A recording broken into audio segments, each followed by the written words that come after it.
As a surgeon, you're always trying to make sure that you're curing whatever it is you're doing. And a lot of areas in medicine, we really don't cure things. We sort of put a Band-Aid on them, but we really don't cure the diabetes. We don't cure things. We sort of treat them, which isn't bad. But looking for really what are the root causes for a lot of the things that I was, as a surgeon, having to deal with in a late stage of the disease, it really drew my attention to the prevention arm. And over that time, I learned more about lifestyle and how important those things were. And in fact, what the research will tell you when you go to look at this is that 75% of all of our chronic diseases are really based on lifestyle.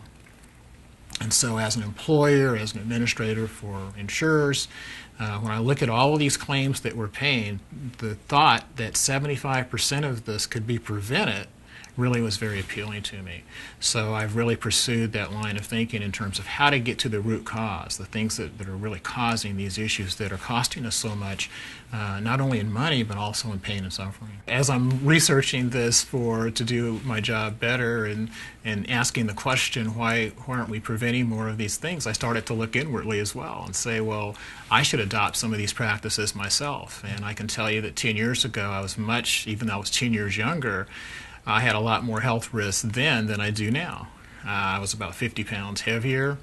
I had already been started on a medication to lower my cholesterol, and my doctor was telling me that I probably needed to start taking some medication to lower my blood pressure.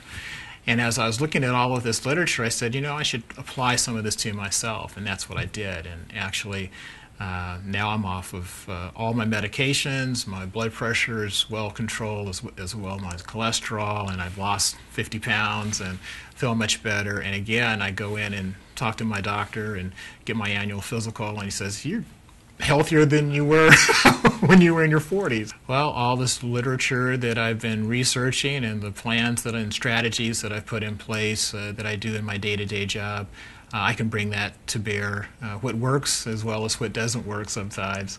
And so that's been very, very rewarding for me, and I hope rewarding for Onlife as well.